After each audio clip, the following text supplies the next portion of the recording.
the haunted house, and Teresa's bridge. Oh my gosh, I can still feel the whirlwind of moving into my parents' house back in 2016. Can you imagine being just 9 years old, watching them tear down their old place like it was nothing? They built that house in 1990, sprawling across 5 huge lots just outside a quiet northern city. It was like stepping into a whole new adventure. Those kids I met there, they were like my own little gang, always buzzing around with energy. But Liam? Ooh, he was just so weird. Seriously, who acts like that?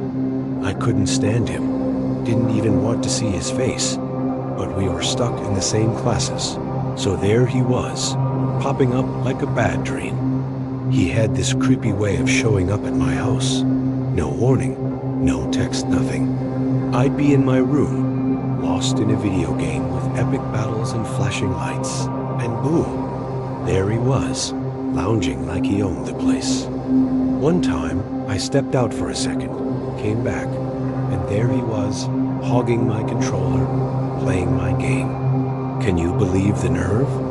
Another time, he just strolled in, flung open the door, and started munching on my last slice of my pizza, with his bare hands, acting like it was no big deal. While we gamed, he'd get this grumpy vibe, like he was mad at me for existing. What was his deal? Liam was obsessed with anime crazy obsessed. He'd ramble on, tossing out random Japanese words, and when I didn't laugh at his weird references, he'd get all jumpy, like I'd insulted him.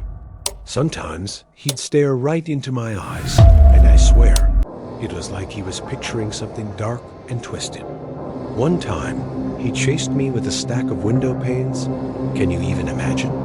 Shoving them back and cackling like it was a hilarious prank. Another time, we were by this rickety bridge behind our house, and I'm telling you, he tried to push me in. He called it a game, but that laugh afterward, it sent chills down my spine. It wasn't a game to him, not really. The other 2 kids were different, so quiet they were practically ghosts. They were easy to be around, but their way of talking? Total riddles. It was like trying to crack a code. You could tell nobody was really looking out for them. Their house felt so empty, like a forgotten corner of the world. They were only 7, but they acted like little boys, giggling at everything and staring with these big, innocent eyes. Their dad was barely around, always in and out of the police station for some shady reason. And there was their mom, Teresa. Oh man, the first time I met her, she was wrestling with something by that creepy bridge. She was huge, towering over her whole family, strong as an ox, with this striking black and white face that made her look like she belonged in an old movie straight out of the 80s, maybe? She had this vibe, like she carried a strength her family didn't. Teresa was so warm, so easy to talk to. She smiled at me like I was her long-lost friend. How amazing did that feel? She asked if I could help with the bridge, saying she was stuck, and I jogged over, gave it a tug, and it slid open like magic. She clapped her hands, grinning, telling me I was so strong, how lucky she was I came by. I felt like a hero. But then she dropped this bombshell that I know she had a 3rd bridge. I was like, what? She let out this huge hearty laugh and said we all have a bridge, not a physical one, but a spiritual one. What on earth was she talking about? She said she'd shown him the truth, whatever that meant. Before I could dig deeper, she was already heading to her house, waving for me to follow. So I did. Stepping into her house hit me like a punch. The smell garlic, something sharp and something darker, something I couldn't name, was overwhelming. It was like the air was thick with secrets, heavy with some unspoken past. That bridge she kept mentioning, it felt like it was everywhere, broken and haunting.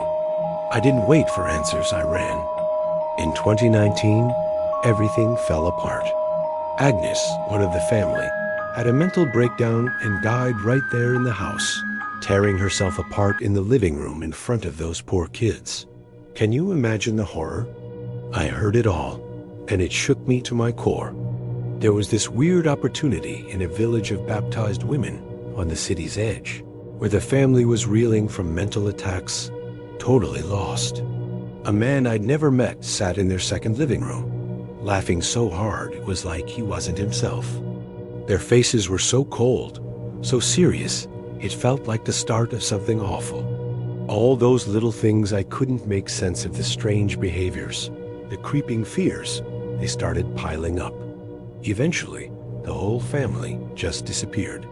They left Violet, an old girl, to live alone in that wrecked house. She passed away peacefully in 2020, her chance gone.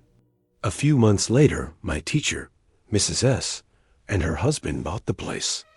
They gutted everything but kept a piece of it, the same part Teresa had loved. Mrs. S. invited us over to check it out, and wow, it was stunning. An open layout, all fresh and modern, painted in sleek black with new hardwood floors that gleamed under the lights. But the second we stepped onto that bridge part, my skin started crawling. Something was still there, like the house was holding on to its past. I felt so foolish, like something was watching me from that bridge. I told Mrs. S. I wasn't feeling good and had to bolt. She was so bummed, begging me to stay for dinner, but I just couldn't. I stayed away from that place until last year. Mrs. S.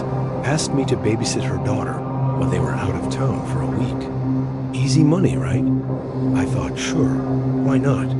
But every night, I felt that same eerie chance, like the house was pulling me in. Their daughters, Muffin and Henry, wouldn't stop talking, chattering away like there was no off switch. Muffin was relentless, and Henry? She just kept going, from the moment I arrived until I left. It was exhausting. Out in the woods, rumors started flying, newsstand stories, phone calls about something spooky. I didn't believe it, but deep down, I couldn't shake the feeling that Teresa was bad news. Evil even. She failed her sons, left her mom in that crazy house, and I swear she brought something dark into it, something that stuck around. I still dream about her and Liam, standing in front of my house, staring at me, silent as ghosts, their eyes boring into me in the moonlight. Every time I pass that house, I wake up in a panic, heart pounding. The good parts, the culture, the vibe, it's all still there, but so is the darkness. That place remembers everything, and I don't think it'll ever let go of what happened. Clayton's Betrayal. I'm Keegan, living in Michigan with my parents. Senior year was such a blast because I met so many awesome people. I've got a few buddies I see regularly at the community center, where we hang out and shoot hoops. The basketball court, echoing with laughter and the squeak of sneakers. But before the school year, I was a nervous wreck spring was coming, and I was starting a side gig fixing car transmissions to make some cash. Talk about a rough start. Then there's my friend Clayton. We hung out every week, and he was a senior, a bit older than me. We got super tight. My dad even took us to a Detroit Pistons game. Clayton was a huge basketball fan, so he was over the moon, cheering like crazy in the stands. But things changed. As I got more laid back, he started acting weird, sad, or mad if I wasn't free to chill. What was up with that? One day, I told him I was busy, heading home, and he flipped out. I didn't check my phone until later, and holy cow, he trashed me on Snapchat. I messaged him on Messenger like, dude, why are you so thrilled to burn me like that? He thought I was dodging him on purpose. I started making excuses, saying I had plans or was meeting someone else, just to get some breathing room. One morning, he showed up at my house out of the blue. I was like, why didn't you text me first? He just stared at me, his eyes cold and distant, then walked away slowly. Why was he there so early? What was he thinking? I stopped talking to him after that and turned off my Snapchat location so he couldn't track me. A month later, my friend Nick dropped a bombshell. Clayton was trouble. messing with his girlfriend's phone, doing shady stuff. My stomach dropped. I cut him off on every platform, but he kept messaging, asking why I was bailing. I said I needed space, but really, I was done. One night, home alone while my parents were out for dinner in the next city, I heard a noise at the door. I checked nothing. Opened the door, nobody. I thought someone was messing with me, but then I saw a flicker of light by the road, like a cigarette ember glowing in the dark. My heart stopped when I saw Clayton standing at my window, holding something. I yelled at him to leave, but he begged to come in and talk. I said no, and when he stepped closer, I saw a knife, glinting faintly in the streetlight. I was shaking, screaming that I'd called the cops. He bolted when they showed up. I haven't heard from him since, but I'm convinced he meant to hurt me. Was he headed for juvie after that? I don't know, but that was one of the scariest moments of my life. Cutting him off was the best move I ever made, or I might not be here. The creepy movie date. Then there was Emily, someone I met on a dating app. We clicked over our love for scary movies. How cool is that? When Smile came out, we decided it'd be the perfect first date. We picked a weekday, a 10 a.m. to 3 p.m. showing at a local theater. I picked her up at 9:30, and she was quiet at first, but we hit it off talking about old movies we loved as kids, laughing about cheesy horror flicks. The theater was empty, nobody there. The guy at the counter chuckled, saying we were the only ones who bought tickets. I thought, awesome, just us and the movie, with the smell of buttery popcorn filling the air. We grabbed seats in room 6, near the front, maybe 4 rows back. It was so quiet, Emily even pointed it out, and we laughed, sharing my popcorn. We were chatting, feeling a connection, when right before the movie started, as the lights dimmed, I saw a movement. Someone walked in, no phone check, no looking around, just straight up the aisle to sit right behind us. Really? There were like 100 empty seats. Emily gave me a look like, what's this guy's problem? I laughed it off, but I felt it this heavy, creepy vibe, like eyes drilling into my head. I glanced back, and he wasn't watching the screen, he was staring at us. His face was blank, but his eyes were locked on us, unblinking, cold as ice. I whispered to Emily, and she nodded, saying she felt it too. The movie started, but I couldn't focus. Every few minutes, that feeling hit again, like he was waiting for something. I snuck another look, same deal. He was maybe in his 40s, clean-shaven, pale, in a black outfit, but something about him felt wrong, like he wasn't really there. Then, I felt it, a soft, slow breath on my neck. No words, just this long, eerie sigh, like a whisper from a ghost. I spun around, and he was leaning closer than he should have been, staring right through me. I snapped, "Can you stop?" He didn't answer, just leaned back slowly. That was it. I told Emily we had to move. We shuffled to the front, where the sound was awful, but we needed space. I kept checking, and every time, he was still watching us, silent and intense. Halfway through, I heard footsteps. He was coming closer. Emily grabbed my hand, and we froze. The steps stopped a few feet away. We didn't dare look. After what felt like forever, he went back to his seat. I whispered, "We gotta go." Emily laughed nervously, but we grabbed our stuff and bolted.